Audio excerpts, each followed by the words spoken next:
जय श्री हरि। वैशाख मास के इस पावन यात्रा में आप सभी का पुनः स्वागत है। 10वें अध्याय में हमने जल और सत्तू की शीतलता का महत्व समझा, लेकिन आज का 11वां अध्याय आपको एक ऐसा कवच प्रदान करेगा जो यमलोक की भीषण यात्रा में भी आपकी रक्षा करेगा। क्या आपने कभी सोचा है कि वैशाख की चिलचिलाती धूप में किसी को जूता, चप्पल और छाता दान करने का इतना बड़ा पुण्य क्यों माना गया है?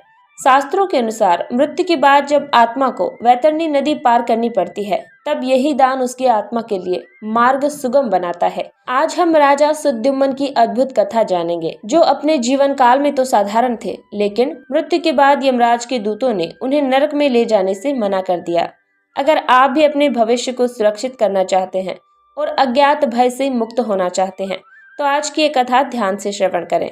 चलिए महादेव और माता पार्वती के इस दिव्य संवाद में ज्ञान प्राप्त करते हैं।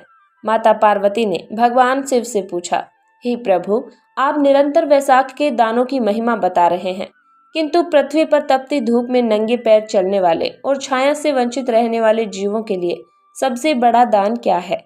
यमलोक के कष्टों को कम करने वाला दान कौन सा है? भगवान शिव ने कहा, हे पार्वती, तुम्हारा प्रश्न अत्यंत ही विचारणीय है। इस संसार में जो मनुष्य दूसरों के पैरों की जलन और सिर की तपिश को मिटाता है, वही मेरा प्रिय है। वैशाख मास में जूते और छाते का दान पाप रूपी कंकड़ों को चुभने से रोकता है। इस विषय में राजा सुद्युम्न की वह कथा सुनो, जिसने यमराज के दूतों को भी विवश कर दिया था। प्राचीन काल में सुद्युम्न नाम के एक राजा थे। वे अत्यंत ही दानी थे, किंतु मानवीय भूलों से मुक्त नहीं थे। उनके जीवन में कई बार अहंकार और क्रोध जैसी गलतियां हुई थी। जब उनकी मृत्यु हुई तो उनके कर्मों के अनुसार ही उन्हें यमलोक ले जाया गया। चित्रगुप्त ने कहा, राजा, तुम्हारे पापों के कारण तुम्हें उस मार्ग से जाना होगा जहां जमीन अंगारों जैसी गर्म है और आकाश से आग बरसती है। राजा कांप गए। यमदूत उन्हें खींचते हुए भयानक मार्ग पर ले गए। राजा ने देखा कि वहां नंगे पैर चलना असंभव था।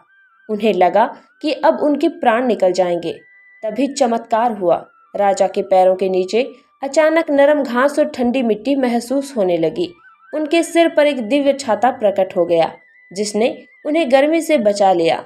यमदूत हैरान रह गए। उन्होंने यमराज से पूछा कि प्रभु, ये कैसे संभव है? राजा के भाग्य में तो नरक की आग लिखी थी, फिर ये शीतलता कहाँ से आई?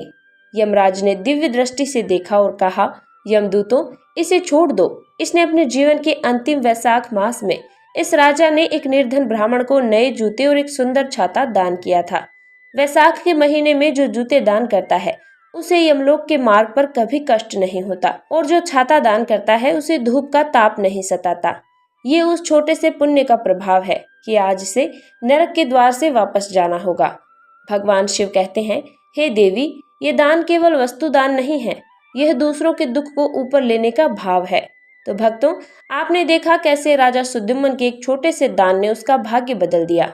हम अक्सर सोचते हैं कि बड़ा दान वही है जो करोड़ों का हो, लेकिन वैशाख का धर्म कहता है कि सही समय पर की गई छोटी मदद ही सबसे बड़ी है। इस वैशाख मास में आप किसी गरीब को नए जूते या चप्पल दिलवाएं, या किसी मंदिर में छाते का दान करें। आप देखेंगे कि आपके जीवन की कठिनाइयां अपने आप कम होने लगेंगी।